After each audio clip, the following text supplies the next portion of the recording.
Welcome to week 3 of Prairie Life Book Club. I'm Ma, and this is Laura, and this is Mary. And today we are going to show you how to make lip balm. No, really. I'm Holly, and thank you for joining us on week 3 of the Prairie Life Book Club. This is Abby, and this is Julia, and together we're going to show you how to make modern day lip balm. Now, back in the day of Laura's time, Ma probably concocted many of her own salves that she would use for burns or for her face or different things like that. And I imagine more than likely she used lard for the basis of those ingredients. She probably used milk as well, and when available, she would have used honey too. But today, in our modern day, I don't think I want to put lard on my face, do you? So we're going to give you some modern day tips to go back in time in the pioneer days and feel a little bit like Ma and the girls. And boys too, because they would have gotten chapped lips during the winter time. I think we're in reading right now. It's winter time coming up on the prairie right now that we're reading. And so you know they would have had chapped hands and lips and lots of different things. So the ingredients we're going to use this time are coconut oil, beeswax, which Ma probably could have access to, and then we're also going to add some vitamin E oil, and then for a really sweet smell we're going to add passion fruit rose. So those are some of the ingredients that we're going to use, and we're going to get fancy and put them in nice little lip balm tubes. But Ma would have used whatever she had on hand, most likely an empty tin of some sort that something would have come in that she was holding on to, because back in those days they would have saved everything and reused it. You can still do that today. I love making it in these little glass jars, which actually had jam in it. You know, if you've gone to restaurants or hotels and stayed before, I've saved them and used them for lip balm. So you can use many things that are around your house. So join us as we make our modern day lip balm.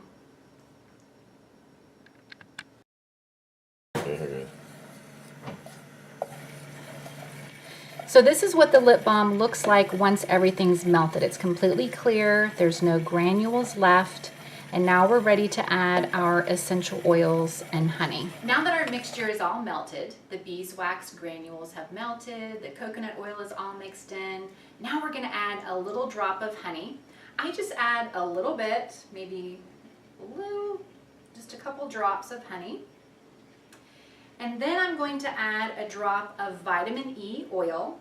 Vitamin E oil you can get pretty much anywhere, any health food store, even a supermarket. You can also buy it in capsules that you can cut the capsule open. You don't need very much. And the oil that we're going to use is called passion fruit rose, and it gives it a really nice smell, kind of a yummy smell, but don't eat it, okay? So we're going to put about 8 drops. And then a couple for good measure in our lip balm, and stir it up. Now I told you there was a secret to getting the consistency just right. And what that is we're going to take a spoon, dip it in our mixture, and then stick it in the freezer for just maybe 30 seconds. And then we're going to test the consistency.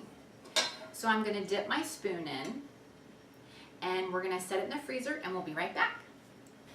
Now we've taken our spoon out of the freezer, and what I want you to do is just pick a little bit off with your fingernail, okay?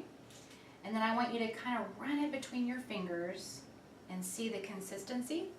If you don't have any lip gloss on, put it on and see if it's real nice and smooth. Is it too hard? Is it too soft? Or is it just right? It's just right. Is it just right? Think it's just right? All right. So now we've put everything in here and mixed it up, and at the very bottom, after you put your honey in, it looks like a little bit of brown residue, and that's from the honey. It's perfectly safe. But when we get it from the dropper, we're going to always get it from the top and not suck out the residue from the bottom. So I'm going to do the first couple so the girls can see how I do it, and then I'm going to have them do it. We've got our lip gloss tubes, and I just have a plastic dropper, and I'm going to put it up in the dropper and then fill the tube. It takes about 2 times in the dropper. Now if you're using plastic droppers, you don't have to go very fast, but the lip balm will harden inside. So I keep several droppers because you might have to change out. And then we're gonna let that harden.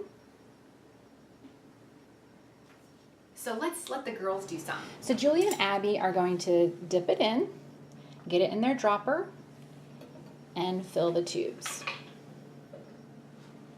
Abby's chosen to do the slidey tin is what I call them. Those are fun. And Julia's doing a lip balm tube.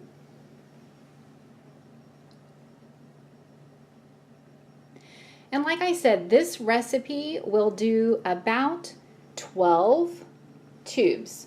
So if you don't want to do that much, adjust the recipe accordingly. It's very easy to break in half and just do a little bit to test it, see how you like it, and try different flavors, different oils. So we're going to let them fill these and we'll come back and see what they look like. So now that we've finished, we ended up with, what I say, 11 tubes and 1 slidey tin out for that recipe, which was a great amount. Each of us will get several to take home. And this is just a really fun project. It took about 20 minutes total to do it, so it's nice and easy. It's a fun afternoon. Get the boys and girls involved. Everyone loves lip balm, no matter what. Whether winter or anytime, everyone loves lip balm. So what I did want to tell you is we could give them just as they are. They're perfectly fine, but you could also make labels for them. Now you could buy labels online for lip balms, but it's super easy just to cut pieces of paper.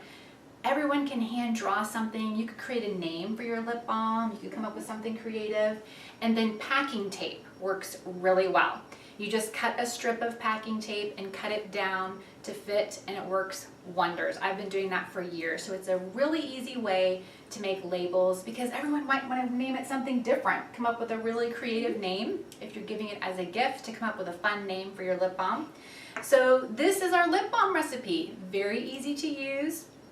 So we want you to give it a try. A lot of times you can get most of the ingredients at a local natural health food store. So it shouldn't have to be very expensive, and you shouldn't really have to buy a large quantity of things to do the lip balm. But I promise once you get started, you're gonna wanna do peppermint and all kinds of different flavors. Yeah. You'll get hooked on your own lip balm. So thanks for joining us today and learning how to make natural lip balm.